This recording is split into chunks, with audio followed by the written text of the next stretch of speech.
Alors, un petit rappel sur les réactions acido-basiques.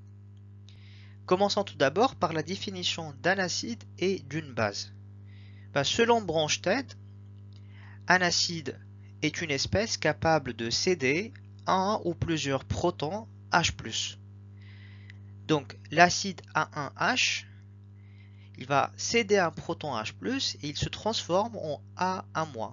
Donc, A1-, c'est la base conjuguée de l'acide A1H.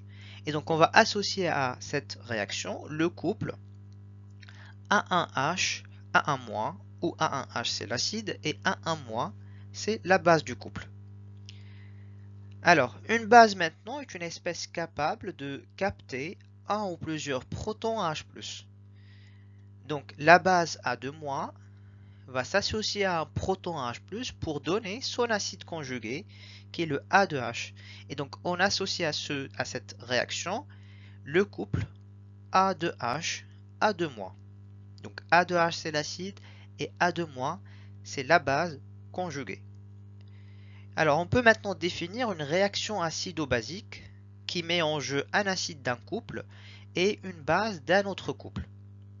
Et donc, le A1H va céder un proton H+, il se transforme à A1-, et la base de l'autre couple, A2- va s'associer au proton H+, donné par cet acide, et il se transforme à son acide conjugué. Il faut faire attention à la molécule de H2O parce qu'elle possède un caractère amphotère ou bien ampholyte. Un ampholyte est une espèce chimique pouvant se comporter à la fois comme un acide et comme une base dans un autre couple. Les couples mis en jeu sont H2O ou H-, où la molécule de H2O joue le rôle ici d'un acide, et le couple H3O plus H2O, où elle joue le rôle d'une base. Un acide ou bien une base est dite forte lorsque sa réaction avec l'eau est totale. Donc, l'équation qui modélise la réaction, elle sera totale en utilisant une simple flèche. Et donc, à la fin de la réaction, toute la quantité du AH initial va disparaître et la concentration en A- est égale à la concentration de H3+, et sera égale à la concentration du AH, l'acide, à l'instant égale 0.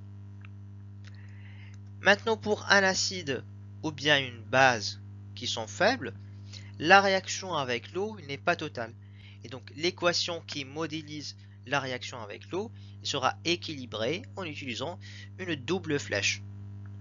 Et donc, à la fin de la réaction, la quantité ou bien la concentration finale de l'acide ascorbique, ou bien notre acide, elle est non nulle, puisque l'acide est encore dans le milieu, il ne réagit pas totalement, et donc la concentration de A- finale est égale bien sûr à la concentration de H3O+ finale, mais ces deux concentrations sont différentes de la concentration initiale en acide introduit initialement.